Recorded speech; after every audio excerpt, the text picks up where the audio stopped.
আর call আছে জল নেই এ তো দেখাই আমরা, কিন্তু ঝাড়গ্রামের বিনপুরে 400টি পরিবার, তাদের কল আছে জল নেই 2 বছর ধরে।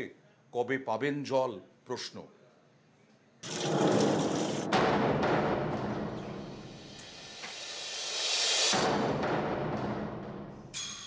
বাড়ি বাড়ি কল আছে, এই কল থেকে জল পড়ে না, গরমে খাবার জল পেতে দুর্ভোগের এক শেষ। ঝাড়গ্রামের বিনপুর 1 নম্বর ব্লকের দহিজুড়ি, এখানে জলের সমস্যা দীর্ঘদিনের। সেই সমস্যা মেটাতে উদ্যোগ নেয় ঝাড়গ্রাম জেলা পরিষদ। বছর দুয়েক আগে বাড়ি বাড়ি পৌঁছয় পিএইচির কল, তৈরি হয় রিজার্ভার পাম্প হাউস। এর জন্য খরচ হয় প্রায় 4 লক্ষ টাকা। স্থানীয়দের অভিযোগ, গত 2 বছরে কল থেকে একদিনও জল পড়েনি। পঞ্চায়েত অফিসে বারবার জানিয়েও কাজ হয়নি, তাই ভরসা পাড়ার ক্লাবের পাম্পের জল। অভিযোগ, সেটাও মাঝে মধ্যে বিকল হয়ে যায়। গরমে খাবার জল পেতে জেরবার প্রায় 400 পরিবার। আমাদের এদিকে জলের প্রবলেম, রান্না খাওয়া ধোয়া মাজা। ওই যে বাইরের থেকে মাঠে এই যে এখানে যে একটা সাবমার্শাল আছে সেইখান থেকে ওটা মাঝের মধ্যে খারাপ হয়ে যায়। আমাদের পাড়ায় কোনো কলই নেই, একটা যদিও বসছিল সাবমার্শাল, সেটা বন্ধ হয়ে গেছে। আমাদেরকে যেতে হয় 3 কিলোমিটার জল আনতে। 2 বছরেও কেন চালু হলো না কল? অনেকেরই অভিযোগ, পিএইচি ঢিলেমির কারণেই এই দুর্ভোগ। আগামী দিনে কিভাবে তাড়াতাড়ি করা যেতে পারে আমরা সেটা প্রশাসনিক লেভেলেও আমরা আলোচনা করেছি। গরমের দিন চলে আসছে, আমরা চেষ্টা করব যেখানে যেখানে জল নেই তাহলে সেখানে আমরা ট্যাঙ্কি ব্যবস্থা করে কিভাবে তাদেরকে জল সরবরাহ করতে পারি সেটা আমরা চেষ্টা করব। ঝাড়গ্রাম থেকে রাজু সিং, নিউজ 18 বাংলা। 26শে বিধানসভা নির্বাচন আর মাত্র 1 বছর। তার আগে বিজেপির পদ্মে কাটা, কারণ কোথাও কোথাও মণ্ডল সভাপতি নির্বাচন হচ্ছেই না, কোথাও কোথাও মণ্ডল সভাপতি নির্বাচন নিয়েও গন্ডগোল। দেখুন, বছর ঘুরলেই বিধানসভা ভোট, তার আগে কোচবিহারে মণ্ডল সভাপতি খুঁজে পেতে সমস্যায় বিজেপি। 24-এর লোকসভা ভোটে কোচবিহার আসনটি বিজেপির থেকে ছিনিয়ে নিয়েছে তৃণমূল। পদ্ম শিবিরের একাংশ বলছে এরপর থেকে দলীয় সংগঠনের শক্তি একেবারে তলানিতে। কোচবিহারে 2298টি বুথ, এর মধ্যে বেশিরভাগ বুথেই কমিটি গঠন করতে পারেনি বিজেপি। কোচবিহারে বিজেপির 43টি মণ্ডল, এর মধ্যে 18টি মণ্ডলের সভাপতি ঘোষণা করতে পারেনি পদ্ম শিবির। আমাদের মণ্ডল সভাপতি 25 জন অলরেডি হয়ে গেছে, 18 জন বাকি আছে। এখন জেলা প্রেসিডেন্ট ঘোষণা হয়ে গেছে। এখন আমরা যতটা পারি তাড়াতাড়ি আমরা সাংগঠনিক আমাদের যে মণ্ডল যেগুলো বাকি আছে সেই মণ্ডলগুলো আমরা ঘোষণা করে কমিটি তৈরি করার প্রয়াস আমরা চালাবো। বাঁকুড়ার বিষ্ণুপুরে আবার বিজেপি বনাম বিজেপি। সম্প্রতি বিষ্ণুপুর সাংগঠনিক জেলার বিভিন্ন মণ্ডলের সভাপতির নাম ঘোষণা করেছে বিজেপি। এরপরেই ক্ষোভ বিক্ষোভ শুরু। বিষ্ণুপুর 4 নম্বর মণ্ডলের সভাপতি শুক্লা চট্টোপাধ্যায়ের বিরুদ্ধে পোস্টার পড়ে। এবার বিষ্ণুপুর 1 নম্বর মণ্ডলের সভাপতির বিরুদ্ধে বিক্ষোভ বিজেপিরই একাংশের। এখন যিনি মণ্ডল সভাপতি তিনি তৃণমূলের সঙ্গে সেটিং করে আমাদের কর্মীদেরকে, বিষ্ণুপুর 1-এর যে কর্মীদেরকে কাউকে পাত্তা দেয় না, বা তাদের সাথে সেটিং করে আমাদের কর্মীদেরকে না ডেকে নিজের মতো করে চালায়। আমরা এই অযোগ্য মণ্ডল সভাপতিকে মানছি না। দলের এত ক্ষতি হচ্ছে, প্রতিটি বুথ আমরা হারছি, বা আগামী 26-এও আমরা কিন্তু হারবো উনি থাকলে। পার্টির কিছুদিন আগে সংগঠন পর্ব অভিযান চলেছিল, সেখানে পার্টির যারা অ্যাক্টিভ কার্যকর্তা তারা ভোট দিয়ে আমাকে মণ্ডল সভাপতি নির্বাচন করেছিল। আমি কিন্তু তাদের ভোটেই নির্বাচিত হয়েছি।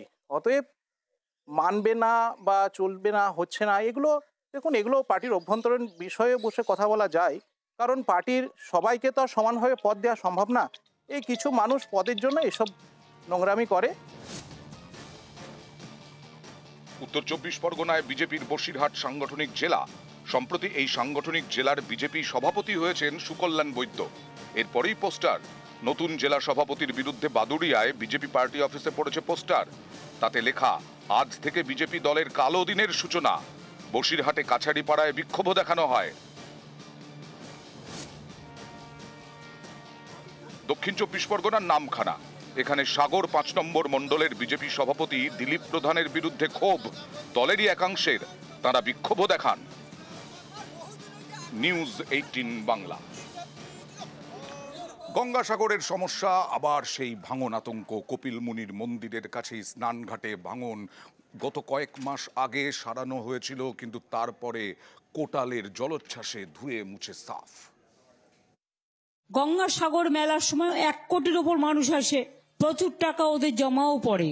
সেই টাকাটা ওরা অযোধ্যায় নিয়ে চলে যায়, কারণ সেখানে ওদের একটা মন্দির আছে। আমি বলেছি যে আপনারা এবারের টাকা থেকে 25% টাকা দিয়ে, যাতে এই মন্দিরটা ডুবে না যায় জলে, আপনারা ওই জায়গাটা কংক্রিট করে দিন। গুরুদাসজি মহারাজ হ্যাঁ বলেছেন।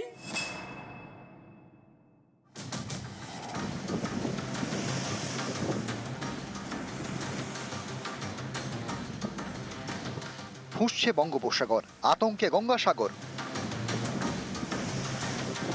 কপিলমুনি আশ্রমের কাছে সাগর তটে আবারও ভাঙন। গত বৃহস্পতিবার ছিল পূর্ণিমার কোটাল, তখন থেকে বঙ্গোপসাগর ফুঁসছে। গঙ্গাসাগর চত্বরে সমুদ্রের পাড় ভাঙছে।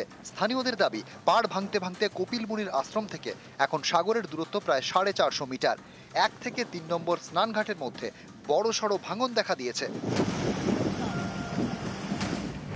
গঙ্গাসাগর মেলার আগে অস্থায়ীভাবে বাঁধ মেরামত করেছিল প্রশাসন। জলোচ্ছ্বাসে সেসব ভেসে গিয়েছে।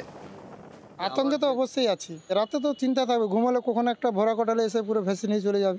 আমি চাইছি সবাই একটা সামঞ্জস্যভাবে একটা যদি নদীমাত তৈরি করে, তাতে আমরা সাগর হিসেবে খুব গর্বিত থাকবো এবং চিন্তামুক্ত থাকতে পারবো। এখানকার যে উপকূলবর্তী মানুষ প্রচণ্ড আতঙ্কের ভিতরে থাকে, আমরাও আতঙ্কের ভিতরে রয়েছি। তাই কেন্দ্রীয় সরকার এবং রাজ্য সরকারকে দৃষ্টি আকর্ষণ করছি, অস্থায়ীভাবে না করে পাকাপাকিভাবে পার্মানেন্টভাবে আপনারা একটু ব্যবস্থা গ্রহণ করুন। সোমবার ভাঙন পরিস্থিতি ঘুরে দেখেন সুন্দরবন উন্নয়ন মন্ত্রী। গঙ্গাসাগরের যে ভাঙন শুধু নয়, সুন্দরবনের বিস্তীর্ণ যে ভাঙন আবার শুরু হয়েছে, সেই ব্যাপারে রাজ্য সরকার অত্যন্ত সোজা করে এটাকে একটা পার্মানেন্ট জায়গাতে নিয়ে যাওয়া যায়, তার জন্য প্রচেষ্টা চলছে। গঙ্গাসাগর থেকে বিশ্বজিৎ হালদার, নিউজ 18 বাংলা। আজকে ফুরফুরা শরীফে গেলেন মুখ্যমন্ত্রী মমতা বন্দ্যোপাধ্যায়। তিনি গেলেন, ইফতারে যোগ দিলেন, সম্প্রীতির বার্তা দিলেন। ফুরফুরা শরীফে আগে থেকেই যাওয়ার কথা ছিল তার, আজকে সেই অনুযায়ী বিকেলে গেলেন এবং ইফতারে যোগ দিলেন তোহা সিদ্দিকীদের সঙ্গে এবং সম্প্রীতির বার্তা দিলেন। আজকেও আমি দেখছিলাম কিছু কিছু সোশ্যাল নেটওয়ার্কে কিছু কিছু টিভি চ্যানেল কমেন্টস করেছে, এটা কি ভোটের সমীকরণ? আমি তাদের বলি, আমি যখন কাশী বিশ্বনাথে যাই এই কোয়েশ্চেনটা করেন না? আমি যখন খ্রিশ্চান নাইট সাপারে যাই তখন তো কোয়েশ্চেন করেন না? আমি যখন দুর্গাপুজো করি তখন তো কোয়েশ্চেন করেন না? আমি খ্রিশ্চানদের ফেস্টিভ্যালেও যাই, আমি ঈদ মোবারকেও যাই, আমি ইফতার নিজে করি। আমি মনে করি বাংলার মাটি সম্প্রীতির মাটি, সাম্প্রদায়িক সম্প্রীতির মাটি। রমজান মাসে সকলের রোজা আল্লাহ তাআলা কবুল করুক। আমি সকলের হয়ে দোয়া প্রার্থনা করব, সবাই শান্তিতে থাকুন। সম্প্রীতি, শান্তি, ঐক্য, এটাই আমাদের বার্তা সবাইকে ভালো রাখার জন্য।